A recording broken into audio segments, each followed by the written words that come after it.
the goal of ethics being doing more good than harm. And in my seminars, it's interesting, students or young professionals that have some work experience have brought up that when they have a heated emotional response to something, like what I talked about with the warehouse tour and getting upset about something and lashing out at someone, or responding to an email in an inappropriate way to a large group of people, they're not thinking, they're being very present with their emotions, which in some situations is good. But they're also, the counterpart to being so of that is not thinking about really the outcome. You can probably actually get a better outcome for what you want by controlling your energy, by responding in a professional, level-headed way. You'll probably actually get more of what you want in the short term and the long term in your career and in your relationships. That is Hilary Grosskopf, and this is the Well Mind podcast. The Well Mind is a space for meaningful conversations about a broad range of wellness-related topics, with a special emphasis on our mental wellness. Hey everybody, just a quick reminder that I'm planning that Q&A session in the near future. I've continued to get some great questions, but please keep them coming. Send your wellness questions to the podcast email, which is thewellmind@blc.edu. I love hearing from each of you, and I'm excited to use this Q&A format to enrich our WellMind community. My guest today is Hilary. Hilary is a leadership strategist, award-winning author, and yoga teacher. She integrates her experience in the modern working world with her knowledge of traditional yoga to produce original content for learning professionals. Hilary's leadership experience in the corporate world inspired her to start her own company, Awake Leadership Solutions, in 2017. Awake Leadership Solutions is an education company that offers guidebooks, workshops, and consulting services for leaders and teams. Her consulting experiences range from project management to analytics and business strategy and leadership coaching. Today, in this episode, we talk about her most recent book, Awake Ethics. Awake Ethics illustrates how 10 ethical principles, when put into practice with individual and team exercises, enable them to make human-centered progress at work and build meaningful connections with others. We take a deep dive in our conversation into her work and the practice of ethics in the workplace. Hilary is a wonderful guest. She's incredibly thoughtful, and I'm really happy to be able to share my conversation with Hilary. So here is episode 25 of the Well Mind podcast, Ethics in Action. Well, Hilary, thank you so much for coming on the Well Mind podcast. It's great to have you with me today. I've been looking forward to this conversation. We've been setting it up for a little while now, but I needed some time to dig into the book, and it's been a really fruitful and fun process for me. So definitely want to spend some time talking about your writing here and the message that you have on ethics. But before we dive into that, Hilary, could you spend a little time here just helping the WellMind community get to know you? Yeah, of course. Thanks for having me on today. I'm excited to speak with you about Awake Ethics and ethics in general and how it's important both at work and also in life to have a knowledge of ethics and your own ethical system. But yeah, to give you a little background about myself, I have a background that's pretty diverse, or have a variety of professions and experiences in my background.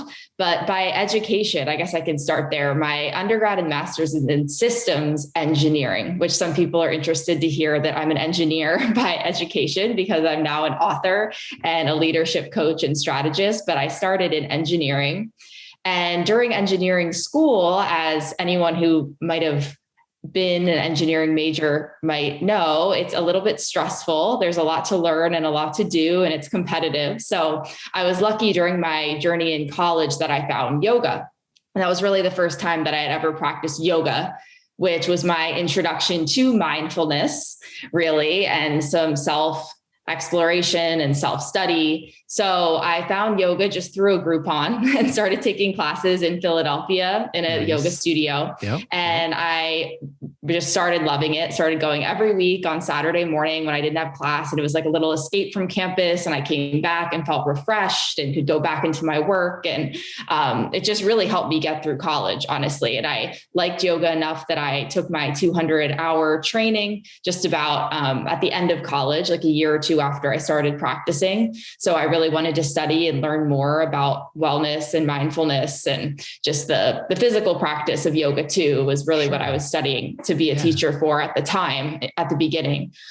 So then after college, I started my career in the retail industry. So I entered the corporate world as an engineer in logistics and supply chain at Urban Outfitters in Philadelphia.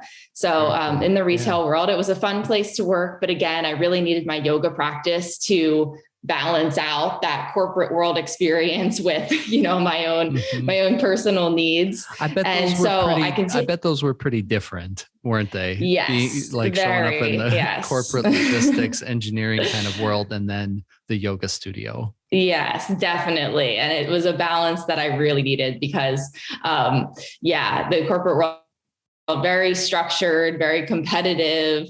I think now it's even a bit more mindful, but 10 years ago, there wasn't a lot of mindfulness incorporated in the day-to-day work environment, especially at a big company in an office. So I really needed yoga. I practiced 3-4 times a week to really find that balance in my life for my physical and mental health and wellness at the time. So I continued practicing and studying yoga, and I was even teaching some classes in the city while I was working. And then my kind of final leg of the early professional journey was that I moved out to California for a new job at a different retail company, continued practicing yoga, of course, in California, and studying with some new teachers and teaching classes.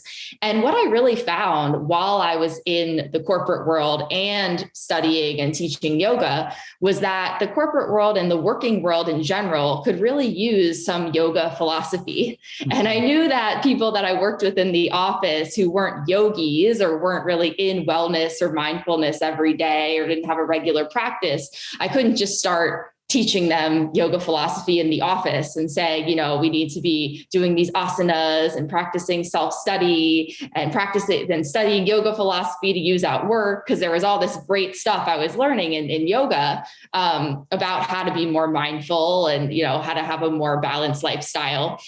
But what I did do was I started to incorporate yoga philosophy into my daily practices at work, in my relationships and how I worked with people on my team, and also how I just designed and went about my own work days. And some examples are that I was learning the yamas and niyamas at the time in yoga philosophy in my training, which are the ethical principles of yoga that are ancient 1,000-year-old principles. And there's 10 principles, which is what we'll dive into today, which is what Awake Ethics, my book, is based on. But I found that if I started incorporating some of those principles in my day-to-day work with others at the office, that the environment could actually be really improved.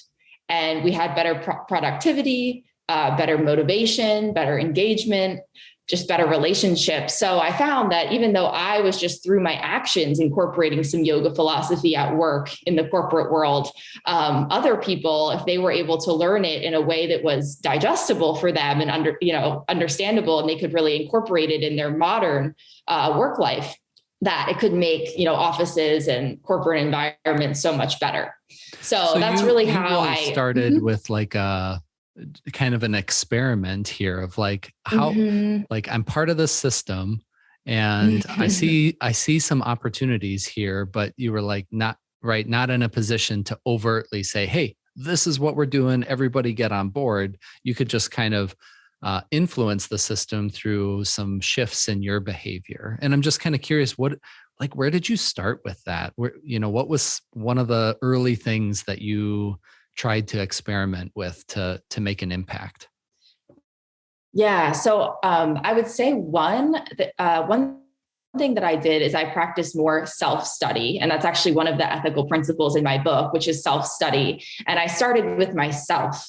And in yoga, they say, if you know yourself and your own patterns and your own behaviors, and you can really be self-aware of that, then you can really optimize or change your perspective on work and how you go about your day-to-day work or your day-to-day life, right? Yeah. So I started journaling a lot more in the mornings, which was kind of like almost my own little executive organization session in the morning before I would go into work and manage my team. I journal about what was on my mind, meetings or conversations I'd have to have that day, how I felt about having those meetings or conversations with different people and decisions I had to make. And I was able to go into work feeling a lot more prepared and confident about how I was going to enter into or approach those sometimes challenging conversations I had to have with people at work or decisions I had to make. So that was just like a reflective or more personal practice that I started doing that really helped. I would say with other people, another principle is non-stealing, right? Non-stealing from people in the office. And it's not just non-stealing of material things, but non-stealing of acknowledgement or non-stealing of opportunities. So when I learned that part of yoga philosophy toward others, I was like, wow, there's really a lack of acknowledgement in a lot of corporate settings, right? Like an intern or someone new on the team will do something great, like create an awesome presentation, and maybe someone in leadership will get it to their email and just take it and use it, right, without acknowledging the person that did it, and they feel defeated, and it creates animosity in the workplace. So I really started just being aware of that, right? A lot of people just aren't. It's not that they don't want to acknowledge other people. It's that they never have the opportunity to study a principle like that and really be aware of how it affects others, or aware that they should be doing it, right? Yeah, so even just reading about that. Go ahead. Yeah, that doesn't happen on accident, right? It takes an intentional decision to say, I'm gonna acknowledge, or I'm gonna express gratitude, or I'm gonna recognize this person for the effort that they're doing. Because I've worked in corporate settings, and it very much is like you're just kind of moving from like one task to the next task to the next. So it's very driven, by whatever the goal is, or the kind of productivity marker is for that. So it really takes intention to step back and think through that. And so what I'm hearing is that wasn't part of the culture back then. And you were again, kind of gradually experimenting and introducing this into the culture. Started with yourself, and then started using that change in behavior with other people too. Yeah, definitely. And some leaders were good at acknowledging, and actually reading about that in yoga philosophy helped me notice the leaders that were good at doing that, good at acknowledging other people. And I was able to then observe and study how they did it in an authentic way. Like some people were great with acknowledging others with an email, right? Like a thank you email, replying to something. Some were great at acknowledging others in meetings. And I was like, oh, that's interesting, without being like cheesy or spending too much time. Some leaders are really good at acknowledging others in an authentic way. And then some other leaders that people maybe aren't such a fan of don't do it at all, right? They're so busy, like you said, and just the task after task after task that they don't make time for it, or they haven't really thought about how they could acknowledge other people. So just thinking through these small actions that really do add up and make a big difference in the day-to-day workplace and relationships and morale and engagement.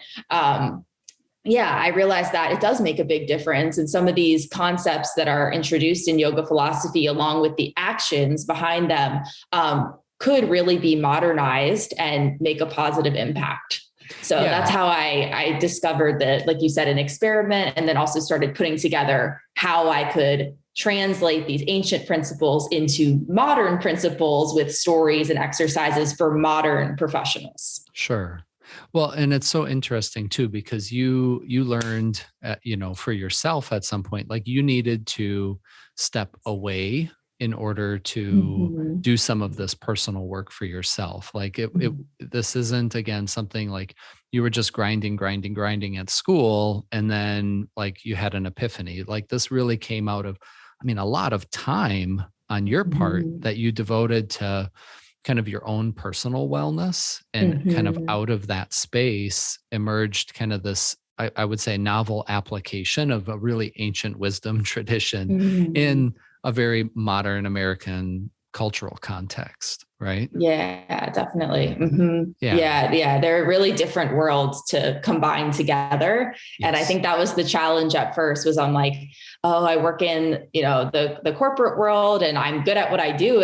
And I enjoy working with people, but the yoga is such a great balance for the stress and the energy of the day to day that can actually pull you back or weigh on you after a while. And so I was thinking, they're such different worlds. How could they be combined? Maybe not so literally combined, but how could you introduce a little of one into the other to improve it? So that was the challenge. It was Well, interesting. yeah, and I've certainly read about companies that, but they do that exact thing where they like bring those two worlds together. So they have, a yogi or an instructor like actually come into the workplace and like hold Yeah, a yoga yeah. session or hold a Mm-hmm. meditation practice or something like that. And they really, but it's very much the like physical practice of Mm-hmm. yoga Mm-hmm. that gets brought in. And so this is different because this, like you said, these are ancient kind of wisdoms and principles that inform the practice of yoga. And now Mm-hmm. it's that knowledge and kind of more of a mental practice or a relational practice that you're bringing Mm-hmm. into the workplace. Right, right. These are the yoga philosophy. So, as you mentioned, there's yoga asana, like the physical yoga practice, which is important. And I definitely practice that as well. That's how I started with yoga and what I teach. And I really enjoy practicing physical yoga. But the yoga philosophy, yeah, behind the practice really does relate to the mind directly, right? And your day-to-day actions off the mat, as people say, right? Sure. Okay. That really do is how you practice yoga just in your day-to-day interactions and actions, not necessarily having to do it just while you're physically practicing yoga. Yeah. Yeah. So you started doing some of these experiments in your workplace with your specific team. So Mm-hmm. then what was the next step that you took in this process? Yeah. So the next step was that I had the vision for the book. So Awake Ethics has 10 principles, which are the 10 principles, the yamas and niyamas from yoga. And then through my practice of ethics with my team in the office and just in my work experience in general, I had stories from the field, which are basically examples behind each principle of how I use the principle in practice in the workplace. So people can read about the principle in the book and say, oh, non-stealing, that sounds great. Or acknowledging people, not taking opportunities from other people. But then the stories from the field go through each of the principles and show how in action I use them so people can more relate to how they could actually be used in the workplace, not just a theoretical principle. And then I also put together exercises for people, which are like the reflection questions and different exercises people can do with their team to start putting the principles into practice. Like one example is the first principle in the book is truthfulness, which is usually a pretty obvious ethical principle for most people to start with ethics. Obviously, you want to be truthful. But one way, so how would you practice truthfulness with your team aside from just saying, I'm going to be more transparent or I'm going to communicate better? One of the exercises in the book is called team field notes.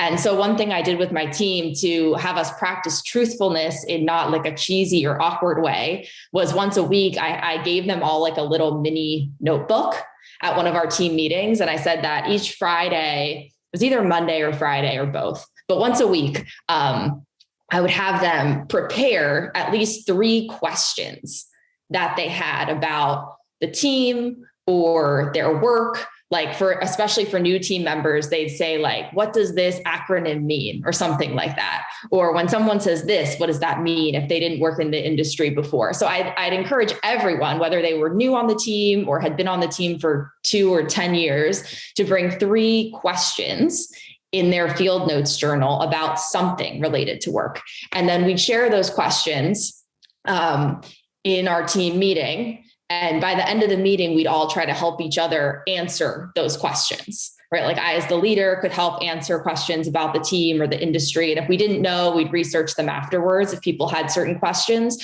So I think a lot of people, the point of that exercise with truthfulness is that I think a lot of people at work are afraid to ask questions sometimes if they don't know the answer, or they don't know how to do something, or how they should approach a challenging situation with a partner outside the business or something like that. So the point of the field notes was to just open communication lines and actually encourage people to ask tough questions that they didn't know the answer to, so we could be better at our work. But it would also just create conversation so that throughout the week, people also were comfortable being more truthful and just more open with their communication. So those are the kind of exercises that I have in the book, so people can actually put them into practice in a not like awkward or cheesy way. Like, we're going to read this textbook and do. So anyway, I put exercises in each chapter like that one. And I think that is one of the tremendous strengths. I think there are a few strengths actually in the way this book is constructed, but for me, that's one of the big ones that stands out, because you lay something out from a conceptual standpoint and kind of explain the how and why of its importance, or the value that it contributes to your work or the workplace or the culture. But then there's an opportunity for personal reflection and then also action. And what you're talking about here is that action phase. So this, it seems in a way tailored to help a leader kind of introduce or bring some of these concepts into their team in a really kind of practical way. And I wonder how, I mean, part of it is just, how did you decide to structure it that way? Like, where does that idea come from? Yeah. So a lot of authors, and you probably as well as a professor, but a lot of authors become authors because they're readers. They read a lot. So I've read a lot before I started writing my first book, Awake Leadership. And this is my second book, Awake Ethics. I read tons and tons. I was reading like a book or 2 books a week. And a lot of them were business books or leadership books, or yoga philosophy books, because that was the world I was kind of living in. And I always read a lot of nonfiction myself that I can apply in my life and resolve questions that I have and things like that. So the exercise part of it was definitely inspired from a couple different books I had read, like workbooks or guidebooks, whether they were like exercises for entrepreneurship, designing your business, or exercises for yoga in your practice or as a teacher. Sure. So I always thought that the books that had that were like practical guidebooks that you were going to apply in your life, the reflection questions for journaling, or actually integrating the concepts yourself and really thinking deeper about the concepts, and also exercises to put them into action, were always super helpful. Like, this is great philosophy. How do I apply it if it's my first time reading it, or I really want to start using it, but it's new to me? So I think I was inspired by other guidebooks, honestly, that I had read, where the reflection questions and exercises were really useful.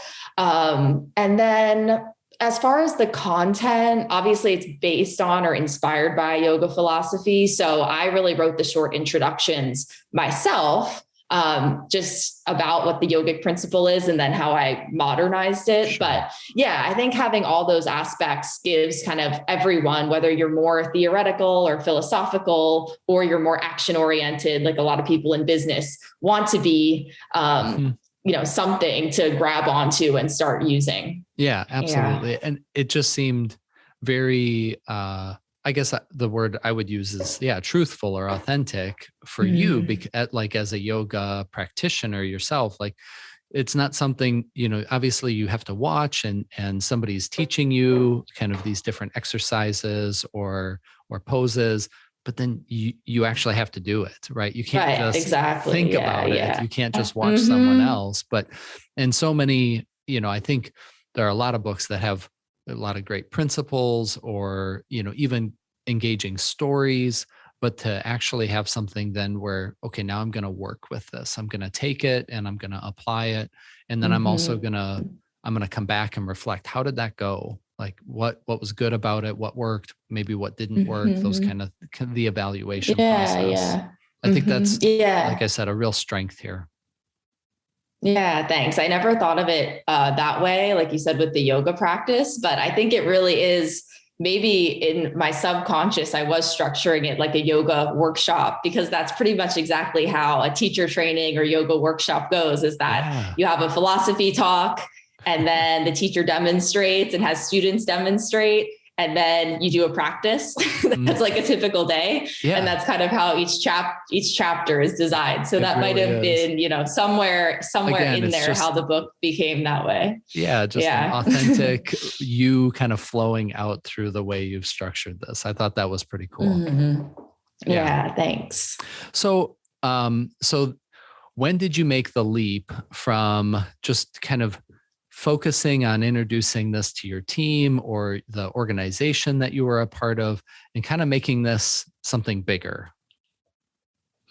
So in 2017, so a couple of years ago now, I had the idea for my first book, Awake Leadership, which is a guidebook for managing a team. Basically, it's a very action-oriented book. It has 7 chapters, and it's for anyone who's starting in a new leadership position. Really, how do I start managing my team? Like, how do I organize my team? How do I design roles? How do I support my team, motivate my team? So it's a little bit more of like a straightforward how-to guide, like quick start leadership kind of thing. Yep. And I had always wanted to start my own company because I had done an entrepreneurship minor in college. That was like my favorite part of the college experience, was my taking these 8 entrepreneurship classes. I really enjoyed that. So I knew somewhere in my future I wanted to start my own company.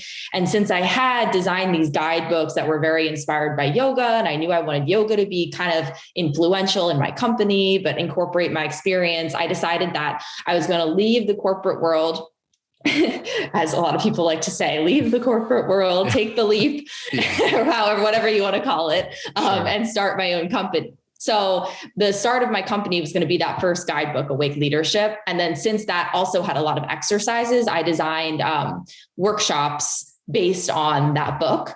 And then I also started doing consulting and coaching as well in leadership. And I was also consulting in based on my experience in logistics and data and other stuff, just to supplement my income as I was starting up the leadership side of what I was doing. So really, I wrote and published Awake Leadership. I was doing consulting, and then Awake Ethics was also a concept I had. So I started writing that book.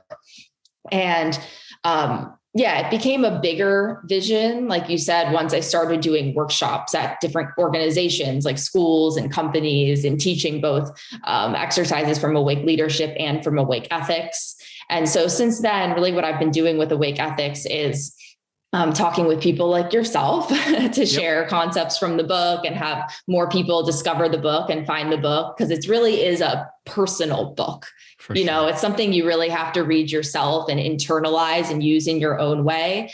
And then I also speak for a lot of student groups, like MBA classes, or any kind of seminars, leadership workshops or leadership seminars. I speak to groups of students as well that are studying leadership or ethics in the workplace. Yeah, so, I definitely get that sense too. Like this is probably pretty easy for you to translate into a kind of an in-person setting where you can give people an experience in that moment about, some of these concepts. It would probably be more than a day if you went through all of this. That you talk about pacing early in the book as well, when you lay it out, and like, this isn't something to rush through. This is something that's a more contemplative, reflective, and then moving with intention into each of these different principles.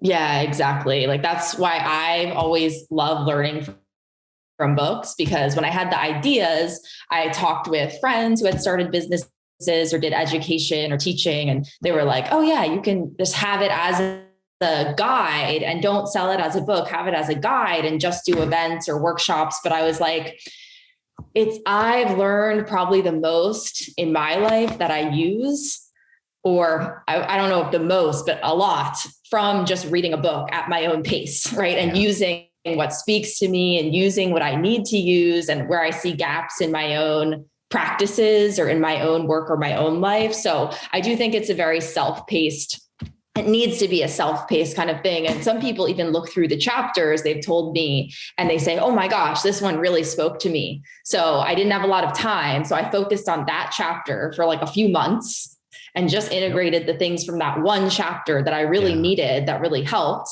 And now I'm going to explore the rest of the book because I really wanted to focus on that one thing. So I do love that aspect about reading in books, that you can really, it's almost like taking a self-paced course. So it's really for people, obviously, that are seeking this kind of information, like how can I make my workplace more ethical, but also how can I not just implement ethics, but how can I use ethics to maybe fill in some of the gaps I'm finding at work or resolve some of the challenges that I'm facing at work. For sure. So, for sure. Yeah. So as we kind of dive into this a little bit more in more detail here, one of the distinctions that you make at the beginning of the book is between ethics and values. And I wonder that stood out to me because, I look at some of these like truthfulness and purity and contentment, discipline. And like as a counselor, I think, oh yeah, those are like core values, or they're like first principles or something like that. But you make a distinction between those. And I wondered if you could like elaborate on that a bit. Yeah. So really ethics are principles that encompass moral behaviors towards yourself and others. And a lot of companies and businesses use values, which is why I made the differentiation in the first chapter in terms of how are values different. Values are important, but they're more qualities that your company or your group embody or find useful to you personally, right? So say you're a fitness company, right? Or a wellness company that gives fitness classes. Sure. You might find like movement as a value, right? Like everyday movement is a value, right? Yeah. Whereas other companies that maybe don't specialize in that wouldn't have that as a value, right? Necessarily. It might be important to individuals on the team, but I don't know if you'd pick that as like a company value, everyday movement. It's more qualities that are associated with your team or your company that are important to you personally. Whereas ethics are more universal moral behaviors that are like the root or the core of human existence almost, right? So that's why these 10 ethical principles are more specific, or what I say in the first chapter, the foundation for universal for everyone, because things like non-stealing or truthfulness, these are core human principles that are really universal. They might be practiced in a little different ways in different cultures and different places, which people I've spoken to have definitely brought up, but the principles themselves are really universal, whereas values are more attributes or qualities that you might gravitate toward based on the work you're doing or what your team holds valuable specifically. So does that make sense? Yeah, it does. And I just appreciate that emphasis on the behavior or action that really from ethics, that's kind of a position that we move from that informs action. So again, for me, like as a mental health counselor and as a counselor educator, obviously ethics are a huge part of our training and conversation. And they are very behaviorally focused, right? They're acting in ethical ways. And again, the guidelines for counseling ethics are quite extensive, pages and pages. But it really does kind of lend itself to saying, okay, well, how am I going to do this? How am I going to approach this issue or tackle this problem? I'm going to do that by acting ethically. So that to me, that was, I think values are, I think, an adjunct to this, it's definitely connected, but values, are subjective, right? Everybody has their own kind of personal set of like, these are my values and those are your values, but ethics are kind of the the bridge between people. Like if we can interact and engage with one another in an ethical fashion, like we're going to get more done. It's going to be a more complementary work relationship. It's going to be a healthier culture, all of these kind of things too, because it's action oriented. Yeah, I totally agree with you. I like that metaphor of like ethics are kind of the bridge, like different companies or different departments within a company might have different values, but if they can connect with ethics, those core behaviors and how you treat each other and all that sort of thing, then, the values, like you said, are more subjective and they're definitely connected, but they're kind of the next layer of qualities or attributes that you choose or gravitate towards. So Yep. Makes sense. So you've talked a little bit about truthfulness and you've talked a little bit about non-stealing, and these are more interactional type ethics. Some of the other ones you have are control of energy. And that was one that was kind of interesting to me. So could you talk just a little bit about what is control of energy? What does that mean from an ethical perspective? Yeah, definitely. That's also one of my favorite principles. And it's traditionally one of the yoga ethical principles that are practiced toward others as well, but you can definitely practice it towards yourself. You can practice everything to practice control of energy towards yourself. In yoga, just a funny aside, similar to how non-stealing in yoga is about, stealing material possessions as well as those more intangible things. Control of energy in yoga was a lot about like not acting toward others in a strange way or like almost like related to like sexual behavior, right? Oh, I see. So it's control of energy in that way. But in a professional setting, that's definitely true. I don't talk about that in my book as much, but what I do talk about in terms of control of energy. I don't remember that. No, but it's kind of funny because people that do study yoga are like, oh, control of energy. Like you talk about that in your book, like in tradition, that's like kind of, you're not supposed to do, inappropriate, sexual behavior or anything like that, which is good to know. But in the book, going to what I talk about in the book in terms of control of energy, it's more control of your emotions is what I'm talking about. And this has resonated with a lot of people that have read the book as like the one chapter that they find really interesting and read, because especially when you're a younger professional, but for everyone, emotions can be a big part of work. And a lot of times in the corporate environment or work environment, you're not supposed to show emotion. It's not really conducive to show emotion in a meeting or, in the workplace in general.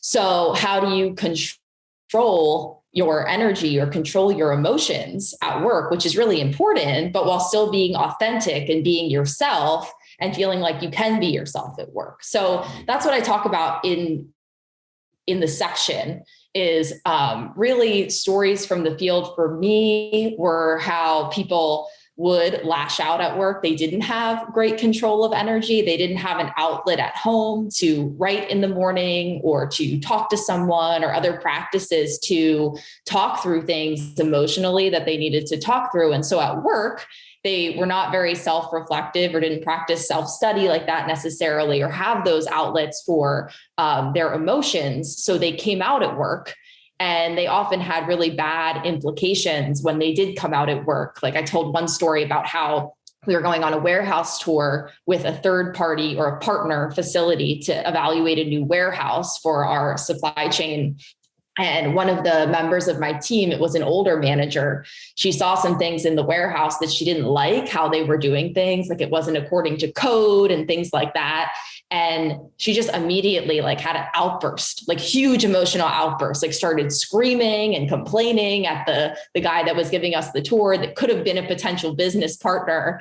And we basically couldn't partner with that other company because she had such an outburst over something that was like important, but the emotions probably could have been tabled. It seemed like there was something else going on for her that she wasn't able to control her energy. And it really just diverted the whole day for everyone on the trip and on the tour and the business partnership altogether. So that lack of control of energy and how to channel her emotions or her energy in other ways and not channel them toward people at work in such a negative way, really had some serious, impacts for everyone involved. So I just talk through that and talk through exercises for how to practice control of energy. Yeah. Yeah. Yeah. Well, and I appreciate the story and also the kind of aside on that, because that again was totally not something I was aware of, but it does make sense within the context of what we're talking about here. And energy comes, in all different forms. And it seems like, maybe those kind of bigger emotions, like emotional kind of like outbursts or like people becoming reactive. Over the years for me, one of the opportunities I had as a mental health counselor was to serve in an employee assistance program. And so some of the referrals I would get from the companies that we worked for would be because of like workplace incivility issues. And so, somebody was lost their cool at a meeting, or they had a pattern of behavior that was disrespectful or disregarded other people's boundaries or feelings, those kind of things. And really there's a lack of awareness. And I appreciate that you were kind of connecting the self-study piece with this control of energy, because as I was reading, like, even though, yes, you can take each ethical principle kind of like one at a time, there definitely are some that feel very complementary to one another, that it's like, I could do this, but if I can partner or kind of like connect these two or these three principles, they really work in concert with one another quite well. Because in order to have that control of energy, to have some practice of even like recognizing your energy or like appreciating what that energy is about or what to do with that energy, or to use your word like emotion, I don't think that that's something that's taught in business school. I don't think that that's a common like orientation to the workplace kind of topic. So how do you, as like a, if you're coaching somebody or if you're kind of helping a team, like how do you even introduce some of that, these concepts of practicing some self-awareness of your emotional energy level, and then also having some practice or intent with what to do with that? Yeah, that's a great question. So whenever I'm coaching people, or mostly this comes up when I'm doing seminars about the book and people say, control of energy was really interesting to me. I wasn't really aware of this before, and how when I have a knee-jerk response to an email and I'm heated or fired up, and I write a long response with a whole bunch of capital letter words because it's, underlining my emotions in my email, how I don't get a great response from others. And I can't sleep at night because people didn't respond back to me. And, just having awareness of this was really interesting for me. And I say, one of the things I talk in the chapter a lot about communicating. And so control of energy is interesting for people, but people relate a lot to how you communicate, because communication's talked about at work. So that's one bridge that I use, is just talking about how do you communicate when someone says something in a meeting that rubs you the wrong way, or that's surprising to you. Right. And then also emotions, when a tough emotion comes up at work, how do you channel that emotion? Because people can relate to emotion. It doesn't usually come up at work, but if you don't, as we said, self-reflect or have some self-awareness that even when you're at work, your emotions are not turned off. They're still there, right? A lot of times people just don't think of them as an emotion. You're still a human at work. So when you're lashing out or having having a fiery response at work, that is your emotions, even if you're not thinking about the word emotions at work. So I usually start with communication, which is a lot of what I talk about in the chapter, because that's a word that people hear at work. They're familiar with how do you communicate at work. So I talk about in meetings when something, rubs you the wrong way, or it's something surprising to you at work, how do you usually respond? And we work through that, pausing. One thing is listening to other people, let them fully finish, right? Do you allow, and do other people in your organization allow you to fully finish your thought. I have to say, myself as a young professional, I remember having a manager that was in his 70s when I was like 23 and 24. My manager was a 70-year-old guy. And it was the best lesson for me because I would always cut people off, especially like it wasn't in like a egotistical way, but I'd almost like want to finish someone's sentence because it like resonated with me or I agreed with it. And he was, being 70 something years old, he would just say, "Hey, can you stop doing that?" Just like, and it was so good. So I was not aware. So at first it kind of like rubbed me the wrong way. And I was like, sure. Oh my gosh, I was so embarrassed. And then after a while, I was like, it's probably good that he just tells me every time I cut him off out of excitement, because it's really not a great thing to do, not let someone finish their thought. So it really taught me to, even if I was excited about like joining someone in their thought or their conversation, like let someone finish what they're saying before you respond in an excited or a, constructive way, whichever way that it is. At least let someone finish their thought, right? And then with email, that's the other type of written response or the other type of communication that I talk about in the book and in my seminars. Usually, I always say, if you receive an email that rubs you the wrong way and you have a knee-jerk response to respond, wait 12 hours minimum, before you respond. I mean, there's some situations where you can't, if something's urgent and you're launching something or whatever, but at least give yourself a reasonable period that's longer than you might have usually waited to wait and internalize, take a walk, talk to someone else, get a drink, water before you respond, before you respond to that email in a heated way. And then the last thing I usually talk with people about with this is the goal of ethics being doing more good than harm. And in my seminars, it's interesting, students or young professionals that have some work experience have brought up that when they have a heated emotional response to something like what I talked about with the warehouse tour and getting upset about something and lashing out at someone or responding to an email in an inappropriate way to a large group of people, they're not thinking, they're being very present with their emotions, which in some situations is good, but they're also the counterpart to being so of that is not thinking about really the outcome. Right? How in the future is that going to do you and the others a lot of good if you respond in that way?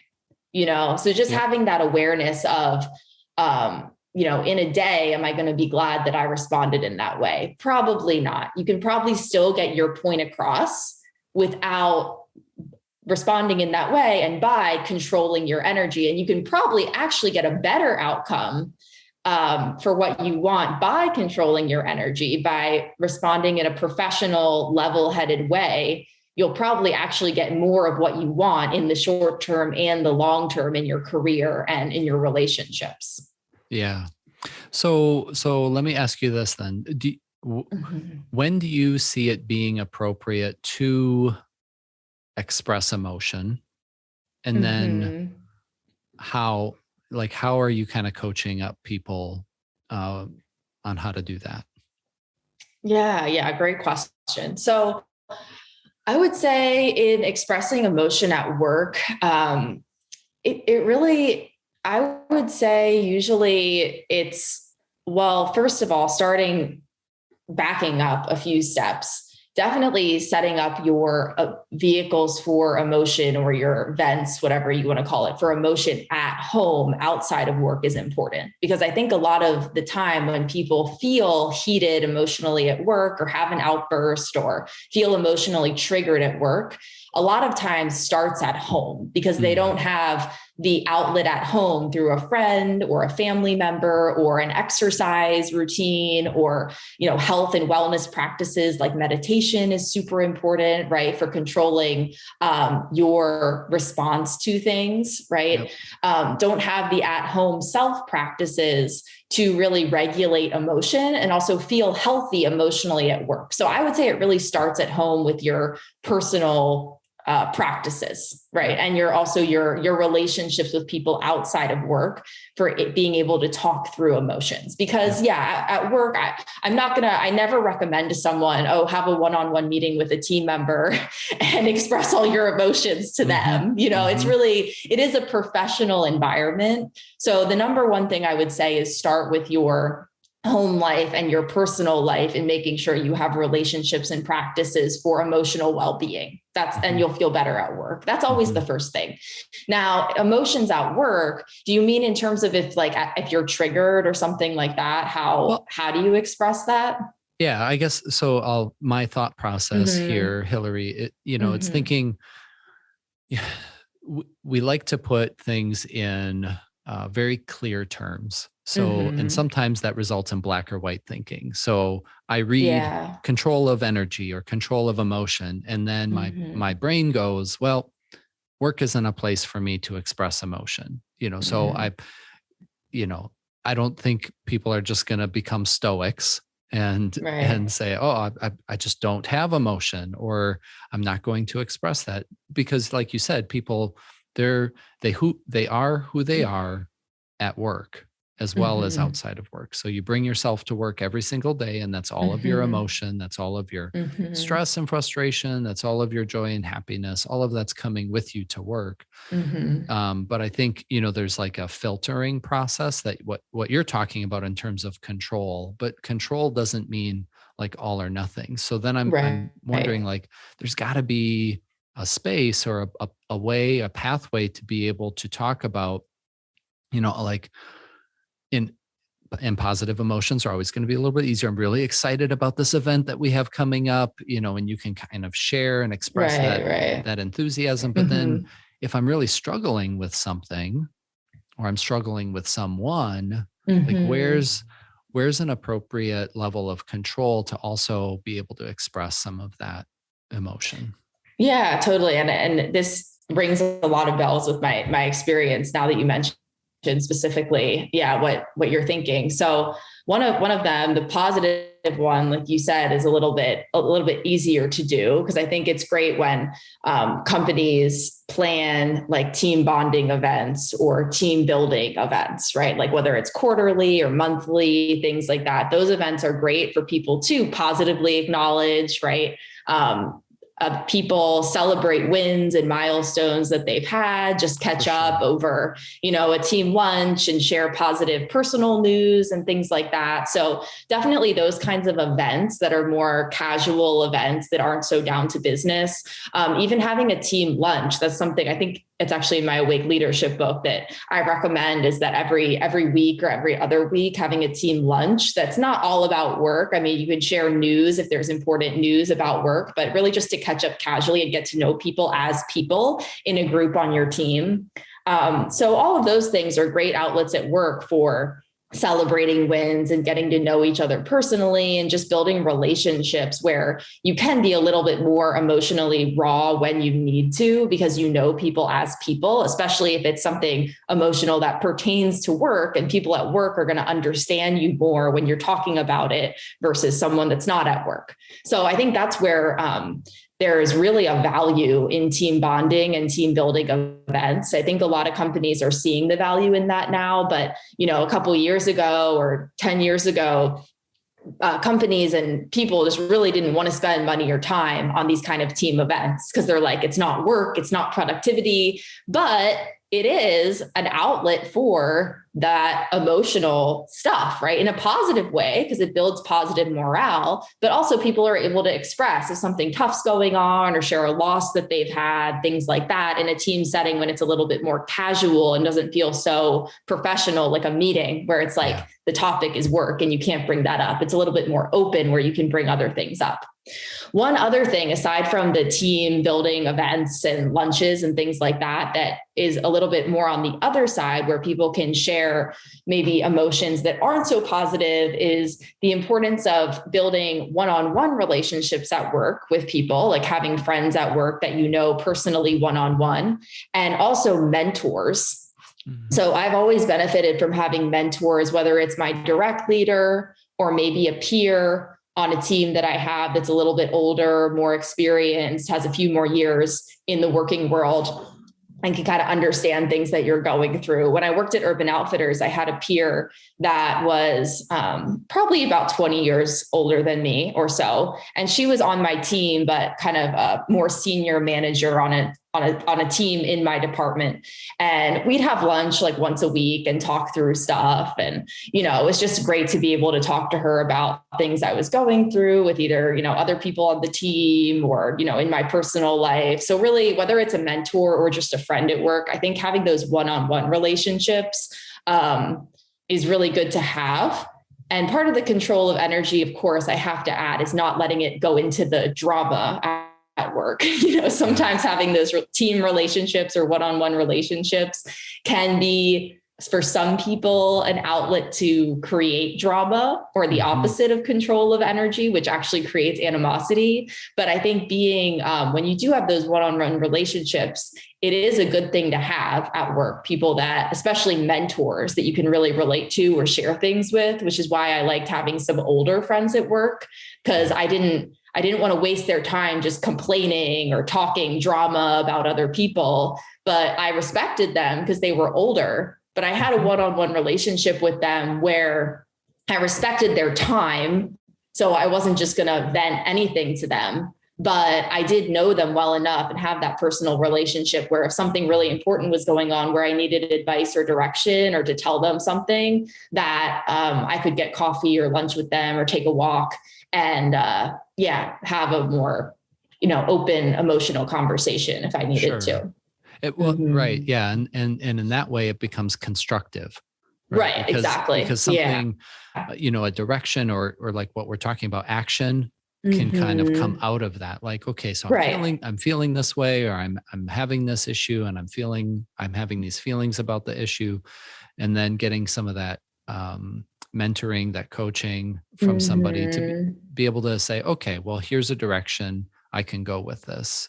Whereas I think, drama just kind of feeds back in on itself. There isn't an action item that comes out of that. No. What comes out of that is simply more unhappiness or more of that negative emotion. And that becomes very toxic to the team at that point. Yeah. So that's, I guess, one of the litmus tests for me in that is like, what comes out of this conversation? So we've talked, and now what's happening? And that, I think, is a good way of gauging whether or not I'm engaging in drama-based behavior or I'm engaging in more constructive, kind of solution-oriented behavior.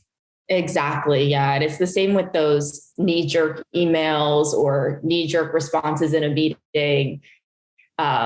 Exactly. Like, is something positive coming out of that emotionally triggered action? Yep. Or if you reeled it back and didn't control your energy, meaning do nothing, but you pause and let the other person finish, and then design your response in a professional, thought out way. Something constructive might actually come out of that, instead of, being embarrassed at the meeting or creating, worse relationships or whatever. Yeah. So definitely the control of energy is still having emotion, but doing it in a constructive way. Right. Absolutely. Yeah. Yeah. So I want to shift gears a little bit here too, because there's some other pieces that I want to make sure we touch on. And I love that contentment was one of the principles here that you talk about, because and you address it straight on and saying, at face value, contentment might seem counterintuitive, and contentment might actually inhibit, or in your mind inhibit, progress. So I don't know, set the stage for us on where contentment fits in here as a core ethical principle. Yeah. So contentment is a principle that traditionally in the yoga philosophy is practiced toward yourself, which makes sense. But all the principles, like I said, you can practice toward yourself and toward other people, like with a team. But it's really finding contentment within yourself and for yourself day to day. And as you said, I think a lot of driven leaders or driven professionals, motivated people are very good with another principle, which is called discipline, which is the next principle after contentment, which is sticking to your goals and priorities and showing up every day and following through with what you wanted to do. But sometimes when you're so disciplined and doing so many things and achieving all your goals and even doing more than that and have really high expectations for yourself, it can actually cause burnout, which is what I've experienced. I think a lot of people experience at work that are very disciplined and don't practice contentment all the time. So contentment is really a counter practice to discipline, a principle that counters the practice of discipline, which is it prevents burnout. And I think it raises positivity towards yourself and toward your work and toward others. So those are really the benefits, I think, of practicing contentment. So you can think kind of like the Buddha who is sitting in meditation, right? That's what I think of contentment. I think of like my illustration in the book is like the rolling hills, or I think of the Buddha who's kind of meditating and practicing gratitude and celebrating the wins they've had, celebrating the learnings they've had, and maybe finding a pause amid all the chaos that's going on at work or all the things they have to do. So yeah, that's really where I think contentment fits in here. Is it's really a nice pause or acknowledgement of gratitude and the progress you've made, and not necessarily having to keep doing. As an ethical practice towards yourself, because it actually helps you in the long term to keep sustainably working and not burn out, which is really why it's ethical towards yourself, right? It's doing more good than harm by giving yourself a pause and giving yourself some acknowledgement and gratitude for the work you've been doing. Yeah. So such good stuff there, Hilary. So I really appreciate you laying that out and then already making that connection to discipline. And as I was, I'm not too far removed from my conversation with Jason Bowman on balance, and I see this balance, this tension of balance between discipline and contentment, and how those can be practiced again in harmony with one another, in concert with one another, because so I'm a runner. I enjoy running, and it takes a lot of discipline, frankly, to show up on some days for the workout or for the run that I have. And at the same time, in practicing that discipline of getting up at 3:30 in the morning, getting myself ready and getting to the trailhead so that I'm starting at 4:30 because it's going to be 100 degrees later or something. Like, I also have an opportunity in that moment to practice a sense of contentment in, look, I get to do this. Like my body is healthy and strong. I have the time, I have the privilege to be able to be out on these trails. And so I practice contentment at the beginning. And while I'm running, whether it's a good run or a bad run, I have a chance to practice contentment and just like, I'm here and I'm doing the work. And at the end, I can practice contentment and saying, yep, I've done it. I've finished. Right. But all of that none of that happens if I don't have discipline. Right. Yeah, exactly. You're right. They are very counterbalances to each other, because there are some people I've talked to who say, I feel like I have a lot of contentment, but maybe I'm not disciplined enough. Like, I'm not really producing something meaningful that I've wanted to work toward, or, I had this dream that I left out there because I was afraid to do it, or I didn't know what step to take, or I didn't have a coach or someone like motivating me along the way, or I didn't have a structured way of getting to that goal for myself and I couldn't reach it. So there's definitely people on each side of the spectrum that can benefit from focusing more on one side or the other. So it's really good to find a balance between the two. But yeah, totally. Just like you said, it's all about, I think contentment helps a lot of people, especially at work, or whether you're an athlete or anything in their life, realize that it's a lot about the journey right? You have to practice contentment along the journey, Mm-hmm. because if you're only disciplined, it's like always this result, like carrot hanging out in front of you that you're trying to catch. Yep. And the contentment is really like enjoy. It's about the journey. It's not all about the continuous destination that's out on the time horizon, you know? Mm-hmm. Mm-hmm. So, and that's, you know, where, not to totally muddy the water, but this is where like values, I think, kind of also come in, because when we place a value on patience, or we place a value on gratitude, or we place a value on achievement, like those are values that we hold that get expressed through these different ethical practices. So I, you know, again, not to muddy the water too much here with values and ethics, but I just, that this part of the book just really stood out to me. And so I appreciate your thoughts on contentment. So if somebody is maybe, you know, if they're struggling with complacency, discipline becomes something to be more focused on, or to work at, to kind of cultivate that ethic.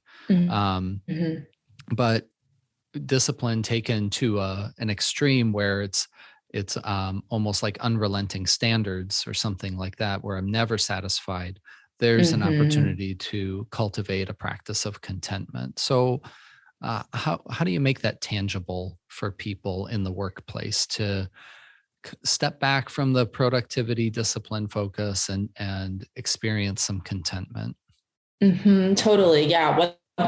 Another thing that I would do myself during my morning journaling, when I was trying to practice more contentment, because I myself was definitely more on the heavy discipline side, the going. And as I mentioned, I'd burn out a lot and be like, oh, I can't keep going. It's actually counterproductive to be so hyper disciplined. So when I was practicing yoga, studying yoga, trying to practice more contentment, definitely trying to do something actionable, in my journaling every Friday morning, which is actually something I still do, I started to write down at least 3 wins or milestones from the week. So I would pause to do that, just that in itself, pausing, not doing another task, but pausing and opening my journal and writing down 3 wins or milestones from my week was just a practice of mindfulness and contentment. Because I'd have to think back through my week of like, what did I do? Oh, I achieved that big project. But it wasn't just about the milestones in terms of big projects that you did or things you checked off your list. It was like, oh, I had a really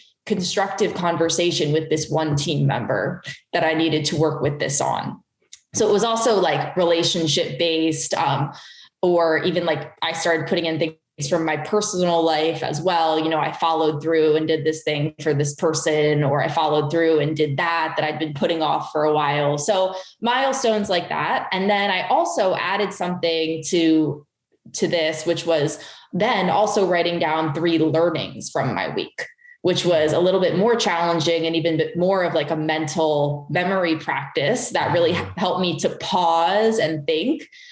So I try to write down 3 things that I learned, either from a meeting that I had that week and someone said something or taught something that I didn't know before that was interesting, from maybe a course I was taking, if I was taking a yoga training or a work-related training, something from that, or maybe just some like random fact or something interesting that a friend or a colleague told me. Yeah. So I try to write down 3 things that I learned that week, no matter what they were. And that was always something fun to do to practice contentment. So I put that exercise into my book so that people can do it. And there's a space to do that. But definitely journaling. I've had people that do a lot of meditation say at work that like before they start the workday, they would just kind of sit in their chair and try to look out the window at nature and take, 10 deep breaths or practice like a short meditation, which if you don't want something so tangible as writing, like that's something that you can also practice, especially if you love nature or, sure. You're trying to get into a practice of meditation. That's also definitely a practice of contentment.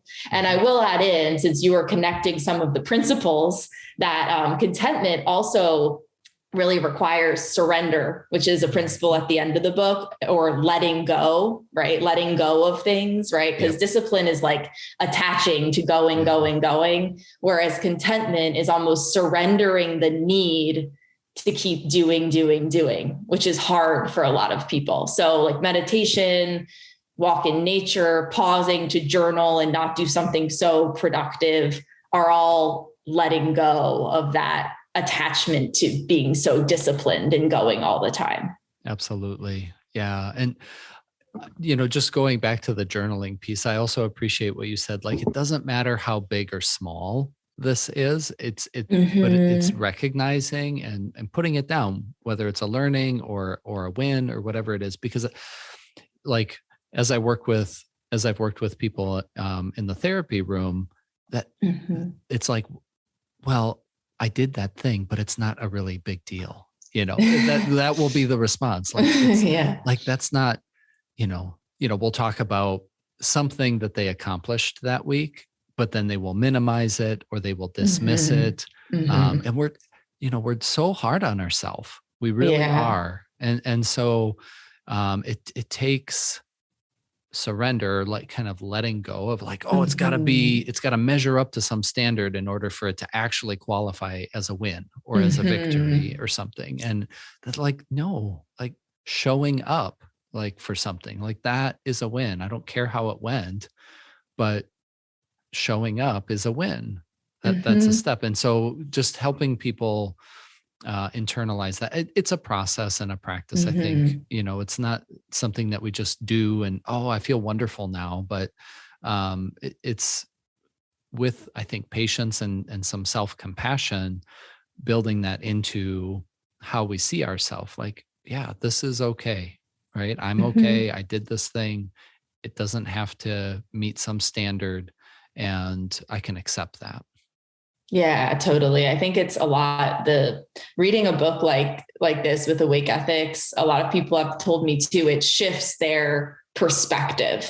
Like you were saying, they bring a lot with their past from their experience and how they were brought up and how they were raised and their career so far. You bring all this experience and this certain perspective with you to this point in your life in terms of what does, make up a milestone or a win or what is important.